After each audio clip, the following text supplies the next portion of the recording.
and I'm going to show you the difference between having a side light like this with and without fill, and in my opinion, why when you're shooting, most people, especially when you're shooting women, you want to make them look as good as possible.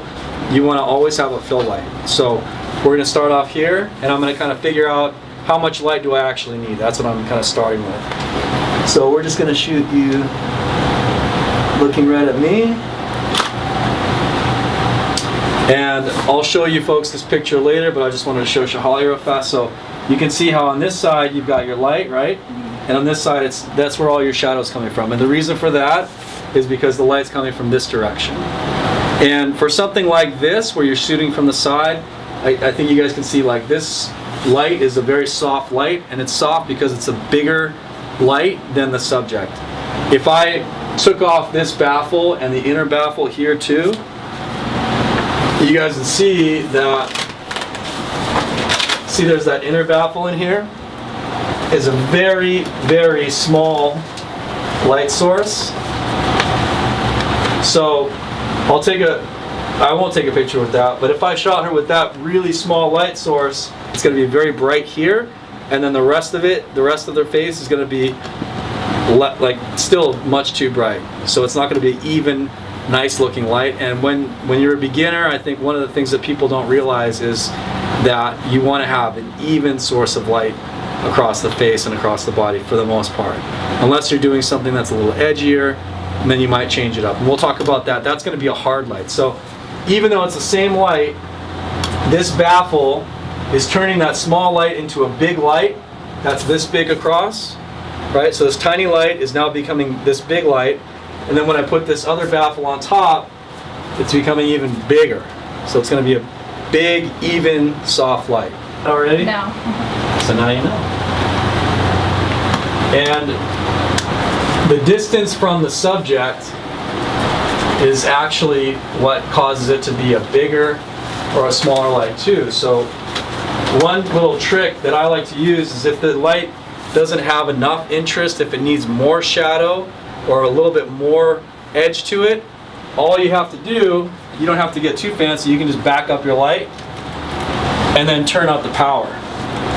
So I backed it up by about twice as far as it was from before, and now I have to turn the power up to compensate for it. Okay, so that's shooting with a soft light up close and with a little bit of a harder light backing it up, but it's also got probably too much shadow for what I like. And so what I'm going to do is I'm going to add another light to this side of her face, and what that's going to do is fill in those shadows that get created when I shoot this one. So this is my main light, or my key light, and so I'm shooting right now at, it's set to light at f16, so it's pretty powerful light popping out.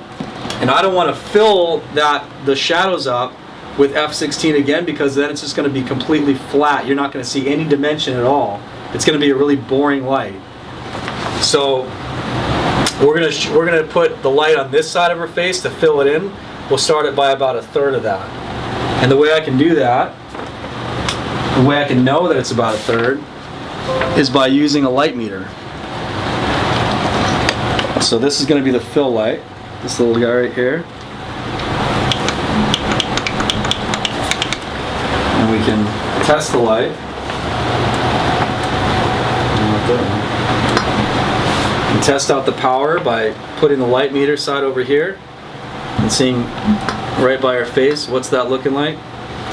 So that's f5.6, and we're shooting at f16, right? So that's a nice little fill. We can see how that's going to look. It's not exactly 1/3, but we'll see if we actually like the way it looks. That's kind of how I do it in real life. Is I don't go exactly by the numbers, but I try to get it about where I want to see it, and then I'll shoot again and see if it just looks okay. So we'll shoot again. And see, the difference between these two is that this one has a bunch of shadow, and that one's more filled in, but it's not completely filled in. It's too filled in for me. I think it needs a little bit more shadow. It's a little bit too flat. So we're going to drop the power down a little bit. And I could do this from my trigger here, but it's okay. So we'll drop it down, take another shot. See how it looks, and looks a little bit better. It's not. It still has some dimension. It's not totally shadowy. Yeah. Mm-hmm. And so that's just at a high level. That's how you do it. That's how you create a fill light or a side light with some fill. Now it's still a side light, even if I'm coming almost nearly in front of her. If I'm coming from almost in front like this, it's still a side light, and this is actually more pleasing to the eye. When you're shooting somebody from, especially when you're shooting women, when you're shooting them from direct on, it doesn't pick up things like, you know, imperfections in the skin. It'll be more forgiving of those types of things. Not like Shihali has any of that, she's fine. But if somebody had some issues with their skin, side lighting will pick it up more. So you want to have, usually you want to shoot from a little bit more head on, and I'll actually shoot more head on for most of my lighting setups because I shoot beauty a lot, so it's mostly straight on for the most part. And fill, the way that fill works is fill can be anything that's on the shadow side. So if I'm shooting it from above, my fill light is going to be from below. And we shoot that a lot, right? Where we shoot like clamshell lighting is what it's called, shooting from above and below like that. If you have a light source, but you don't have, if you only have one and you don't have another light like this, then I'll show you another trick that we can use.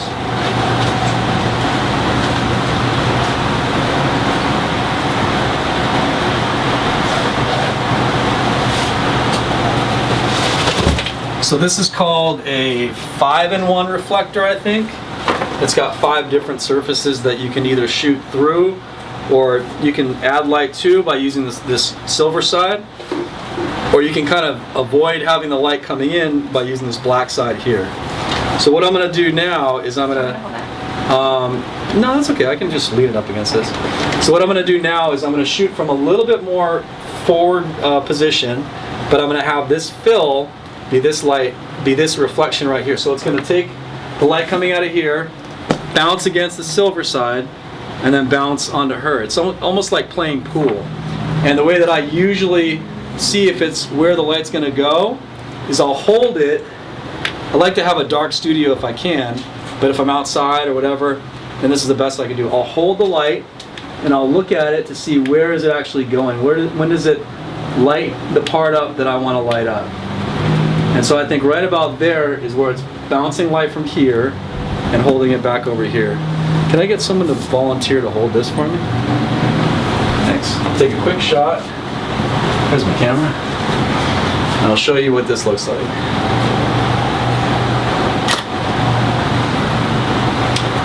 So the one thing about when you use these reflectors is that it's not as powerful as when you're using a strobe. So you usually have to bring them in even closer. So I took a picture and it's a little bit still shadowy. Oh, it's okay, I can hold it. So what I'm going to do is bring it even closer, check for when the light comes in, and bring it even closer to her face. And shoot again. And so that's not as shadowy as it was when we were first shooting it. And that's got some fill. Even though I was only really using one light, I still got my fill, and I still have a nice looking light on her. Okay?